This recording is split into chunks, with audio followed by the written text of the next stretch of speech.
Our next speaker on this panel is Raaj Chatterjee, founder and CEO of Meaningful Work, as well as a master's candidate at Simon Fraser University's eBrain Lab. Raaj was also a TEDx SFU 2020 speaker. He has a lot of experience and work from various backgrounds, including entrepreneurship to engineering, design, and research. Raaj loves the act of exploring, whether it's from neuroengineering to electric vehicles, consumer electronics, and the intersection of those in sustainable business. Raaj is passionate about creating a just and livable future and how technology can help people and the planet achieve that. So thank you so much for joining us tonight, Raaj. We'd love to hear from you. It's all yours. Thanks so much. I'm really thankful to be here. I just want to acknowledge that I live on the traditional territories of the Semiahmoo First Nation, but today I'm joining probably 400 kilometers up north. My ferry got delayed and I just arrived in Powell River, BC. So I was calling in from a random hotel hallway. Just got in time, which is I'm really excited about. My name is Raaj. I go by he, him pronouns, and I totally love what's been discussed so far in this panel. Alex has really hit the nail on the head that there's just so many ways to get involved with climate technology, and you don't have to be an engineer or a business person or really any profession to get involved. There's just so many opportunities and just so much need to get involved in really shaping the future of the world that we'll live in. So I'm a mechatronics engineering graduate from Simon Fraser University, and I'm currently in grad school, and also I'm the founder and CEO of Meaningful Work, where we help connect companies to pro bono projects in the nonprofit sector, as well as helping companies tell the story of their impact initiatives.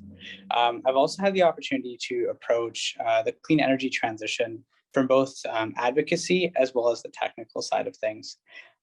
My first memory would be actually attending a local vigil for the climate in 2009, when leaders were unable to form a climate agreement at the Copenhagen conference. And I think it was that anger and disappointment that really inspired me to start taking action where I could. So throughout university, I led SFU 350 and the campaign to divest SFU's endowment from fossil fuels and reinvest that into climate solutions, and learned so much from the advocacy point of things, where we're trying to convince a board of governors to essentially change how they invest, because it's just so morally wrong to keep investing in this industry that has, really in the past contributed to climate change, and we're not accountable for it, and sort of we can't really continue to afford to invest in those technologies, and we need to start building the path for a new future. But my technical interest in climate change or climate tech solutions has really spanned an internship in zero emission air conditioning technology, working on recycling technology at Apple, and most recently doing some impact consulting for some clean energy startups. And as an engineer, I can say that there's some really exciting opportunities where we can start building climate technology. Just to kind of lay the path for that, I believe that most of the energy that most of sort of the reductions in CO2 emissions that will happen through 2030 will come from technologies that are already on the market today. But by 2050, almost half of those reductions will come from technologies that are still in that demonstration or prototype phase, meaning that we can totally start putting technology on the ground today that can get us to 2030 goals, but there's still so much innovation that needs to happen to get us to a zero carbon future in 2050. And that might be scary. You know, it seems that we don't have exactly what we need, but it also is an opportunity to come together and build and create technologies that really work for people. And I think one example of that could even be electric vehicles. With today's batteries, we can't really build all of the electric vehicles that we need for the future because minerals like cobalt, which are extracted in really poor conditions, and we actually don't have enough cobalt in the world to build all these batteries. So there needs to be new technologies that are already underway that are not using cobalt as much in their batteries, and moving towards other minerals that may be more accessible and more friendly to the communities where they're being extracted. So just recognizing that this is in electric vehicles, but it actually spans across all the sectors where we need to reduce emissions. I'd just like to also add that in addition to sort of the technological side, there's such an important justice component as well.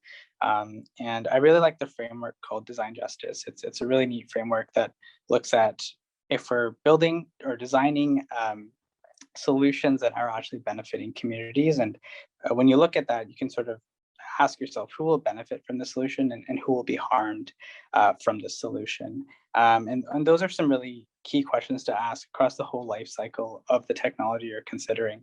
And thinking of it also from a justice perspective. For example, we look at targets today, and it said that Canada should reduce its emissions 50% or 45% by 2030, at least in that IPCC report. However, because of Canada's past emissions, a fair target would actually be closer to 90% by 2030, which will be quite hard to achieve, but would actually be the fair share target if you look from a justice perspective compared to the rest of the world. And that also applies to how we sort of create the solutions to the climate crisis. Are we really looking at how we're sourcing minerals? Are they really driving economic growth in the communities where they're being extracted, or are they just providing economic benefits to people in developed countries using it? And I believe Alex's point, talking about environmental racism and the need for justice is so important throughout this whole design process of these new solutions. The other thing I'll add is it's not just about energy and carbon, it's also in so many areas, including refrigerants, for example. We know that refrigerants produce some byproducts that actually have a global warming potential 12,000 times the amount of carbon dioxide. So even taking action to develop new technologies in other industries could create a really huge impact, and even electrifying some of these heavy industries could be super critical to reach our climate goals. I think it's really encouraging because it's totally possible to achieve net zero by 2050. What we need is really that political will to drive that forward. We need to come together as a society and recognize that we need to build solutions that work for everyone, not just the few. And I'd just like to end off by saying that you can start today. And one example I think of is some of my friends at SFU. They recognize that electric vehicle batteries are a huge problem in terms of what's going to happen after they get recycled. And they came together and created a company that's able to take those electrical vehicle batteries and turn them into energy storage facilities for remote communities in the north, and really start to replace diesel generators. So that's a super exciting sort of business that came out of really looking at this problem and looking at the solution and starting to just talk to people in these communities that are facing the problems. I think a lot of technology sometimes fails to address that people are going to be using the technology, and it's really about people and those local environments that are able to that we really need to talk to before starting to push technologies onto people. So there's so many ways to get involved. It could be from working clean energy, or studying or reading about research, or even working for nonprofits who are looking to push the clean energy agenda forward. So I'd just like to close off by saying it's really important to dream big. There's some really huge challenges, but also some really exciting opportunities ahead of us moving forwards. Even some next generation technologies like fuel cells or nuclear fusion or next generation solar are some really promising avenues, but will require additional research and development to produce. And that'll have to come from all of us today. So with that, I'd like to close off and would like to thank everyone who's here today and really excited to see the next generation of clean energy innovators that will seize the future. Thank you so much. Thank you so much, Raj, and thank you for joining us from on location. I know being outside of network connectivity is never the easiest thing, and I appreciate you, finding a way to make it work and having that resourcefulness, because what you touched on today was amazing, and we really appreciate the work you're doing, the work your colleagues that you mentioned. That's amazing.